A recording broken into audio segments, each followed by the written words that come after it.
युग की सबसे बड़ी पहचान क्या है टेक्नोलॉजी के हिसाब से? Microliths microliths? यानी बहुत छोटे पत्थर के औजार। हाँ, बहुत छोटे, अक्सर 1 सेंटीमीटर से 5 सेंटीमीटर तक लंबे। कितने छोटे औजारों का क्या करते होंगे? इन्हें बनाने के लिए चर्ट, चेल्सीडोनी, जैस्पर जैसे फाइन ग्रेन्ड पत्थर इस्तेमाल होते थे, और ये अकेले इस्तेमाल नहीं होते थे।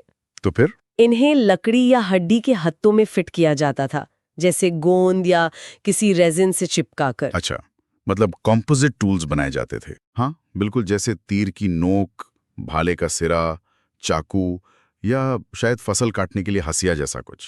ये तकनीक तो ज्यादा एफिशिएंट लगती है। हाँ, इससे शिकार करना या पौधों को काटना ज्यादा आसान और असरदार हो गया होगा। ये माइक्रोलिथ्स कैसे दिखते थे?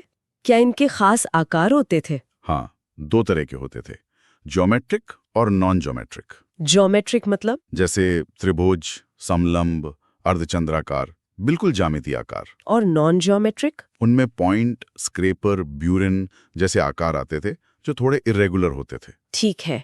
और ये मीजोलिथिक साइट्स कहाँ मिली हैं? ये भी भारत में बहुत जगह मिली हैं। कई बार तो पूरा पाषाण साइट्स के ऊपर ही इनकी लेयर मिलती है। गंगा घाटी के मैदानों में भी मिली हैं। हाँ, और वो बहुत महत्वपूर्ण है क्योंकि ये दिखाता है कि अब इंसान उन मैदानी इलाकों में भी बसने लगे थे जहाँ शायद पहले रहना मुश्किल था। उत्तर प्रदेश में प्रतापगढ़ जिले में कुछ साइट्स है ना, सराय नाहर राय। हाँ, सराय नाहर राय, मेहदहा और दमदमा, ये बहुत महत्वपूर्ण मेसोलिथिक साइट्स हैं। ये पुरानी झीलों, जिन्हें ऑक्सबो लेक कहते हैं, उनके किनारे बसी थीं। यहाँ क्या क्या मिला है? औजार तो मिले ही होंगे। हाँ, माइक्रोलिथ्स तो हैं ही, साथ में बड़ी संख्या में जानवरों की हड्डियां मिली हैं, जंगली भैंसा, गैंडा, हिरण और पानी के जानवर भी, मछली, कछुआ। लेकिन इन साइट्स की सबसे खास बात शायद वहां मिली कब्रें हैं, ह्यूमन बरियल्स। बिल्कुल, सराय नाहर राय में कई कब्रें मिली। उनमें पुरुषों, महिलाओं, बच्चों के कंकाल थे। एक कंकाल में तीर धंसा हुआ मिला था, ऐसा कुछ? हाँ, एक कंकाल की पसली में पत्थर का तीर, माइक्रोलिथ पॉइंट फंसा हुआ मिला।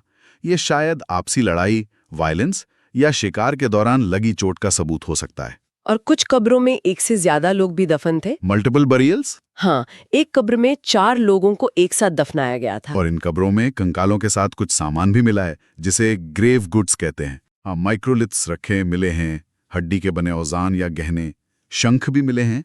ये ग्रेव गुड्स क्यों रखते होंगे? क्या सोचते होंगे वो लोग? पक्का कहना मुश्किल है। हो सकता है वो मानते हो कि मरने के बाद भी जीवन है और ये चीजें वहां काम आएंगी, या शायद मृतक की चीजों को अशुभ मानते हो, इसलिए साथ में दफना दिया, या ये उस व्यक्ति के स्टेटस को दिखाता हो। कंकालों की स्टडी से उनकी सेहत के बारे में कुछ पता चला? हाँ, पता चला कि दांतों की सेहत तो ठीक थी, शायद खाना उतना रेशा वाला नहीं था, लेकिन गठिया, ऑस्टियोआर्थराइटिस काफी आम था। ये शायद उनकी मेहनत वाली जिंदगी का नतीजा हो। ये कब्रें हमें उनके समाज, उनके रीति रिवाजों के बारे में काफी कुछ सोचने पर मजबूर करती हैं। बिल्कुल। अच्छा, इन गंगा घाटी साइट्स पर एक और बहस चलती है।